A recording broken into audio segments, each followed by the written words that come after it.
भाग्यशाली घड़ी में हमें शरीक होने का मौका मिला, क्योंकि किसी भी ग्राम पंचायत में ग्राम पंचायत के विकास का आधार उसका पंचायत भवन होता है और उसका शिलान्यास, उसकी आधारशिला आज यहाँ रखी गई है। मैं आप लोगों से एक बात कहना चाहती हूँ, एक निवेदन करना चाहती हूँ कि आप गांव की एक कमेटी का निर्माण कीजिए जो इस पंचायत भवन को देख रेख में लेते हुए अपने सब मिलकर इसका काम करवाए। इसको एक सरकारी भवन ना सोचकर इसको आप अपने आने वाली पीढ़ियों को एक सौगात के रूप में देने का काम करें, ताकि ये भवन बहुत ही सुंदर और आलीशान बने और इसमें एक ऐसी सद्भावना कायम हो कि यहाँ आने वाला व्यक्ति कभी निराश होकर ना जाए। ऐसा भाव अगर आप लोगों के मन में होगा और आप लोगों ने अपनी देखरेख में इस भवन के निर्माण का कार्य करवाया, तो मैं यकीन मानिए आपका ये भवन आने वाले पूरे पंचायत में 44 पंचायत हमारे पास हैं, उनमें सबसे सुंदर आप भवन बना सकते हो।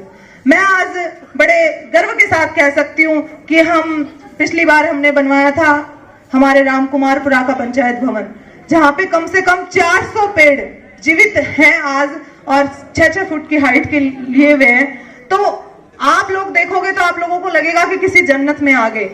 आपके पास जगह की कोई कमी नहीं है और जिन लोगों की जगह यहाँ आसपास में लगती है उनसे मैं भी हाथ जोड़कर विनती करना चाहूंगी कि जितना दान आप दे सकते हो इस भवन के लिए दीजिएगा।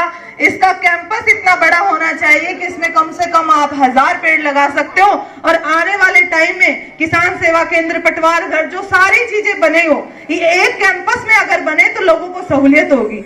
आज किसी भी भवन का निर्माण होता है तो आने वाली पीढ़ियों को देख के किया जाता है। आप लोगों को इस भवन का निर्माण इस प्रकार करवाना है कि आने वाली पीढ़ियां आशीष दें आपको, दुआएं दें कि हमारे पूर्वजों ने एक ऐसा भवन तैयार करवाया था कि पूरा कैंपस एक साथ है, पूरे पंचायत के राज कार्य एक साथ चलते हैं। तो मैं सरपंच जी से तो निवेदन करना चाहती हूँ, उसके साथ आप लोगों से भी, कि इसकी आप मात्रात्मक दृष्टि से और गुणवत्ता की दृष्टि से ये बहुत अच्छा भवन बने।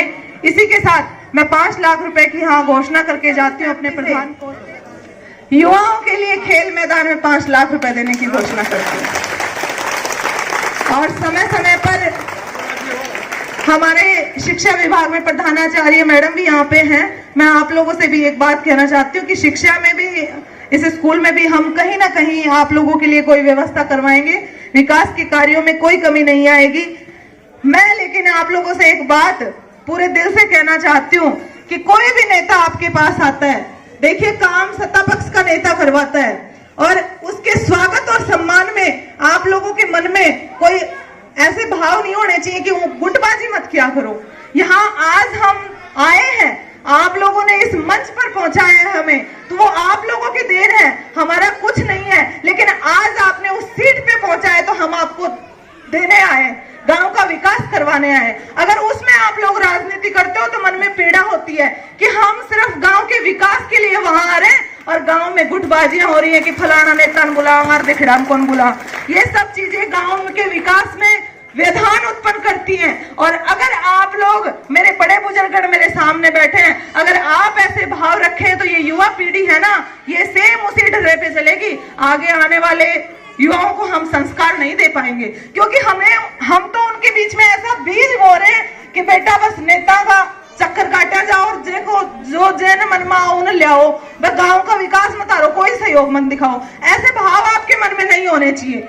मैं एक बात कहना चाहती हूँ कि आज सत्ता में आदरणीय विधायक जी है, भगवान ने मेरे पे आशीर्वाद दर्शाया, आप लोगों ने मुझे आशीर्वाद दिया, मैं प्रधान बनी हूँ। तो 5 साल के लिए तो हम काम करने के लिए है, तो जितना काम ले सकते हो उतना लीजिए। जब वोट मांगने आए जब कह देना कि बेटा तन वोट कौन दिया। भाई बात में सच्चाई है कि झूठ बात बोल रहे हैं, लेकिन गांव के विकास में कोई नेता आपके घर में आना चाहता है, कोई आपके गांव में आना चाहता है और आप ग्रुप बना बना के बैठ जाते हो। खबरें हमारे पास भी होती है, नेता के भाई कुछ बनाए है इस लायक तो हम भी खबर ना खंबा खोटिम के चाल रहे हैं, रुड़े के चाल रहे। तो इन सब चीजों का ध्यान दिया कीजिए।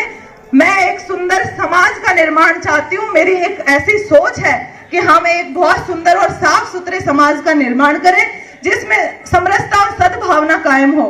नेता कोई भी बने, राजनीति में कोई भी आगे आए, उससे मतलब नहीं है। हम सबका ध्येय एक ही है कि जब तक हैं जाए।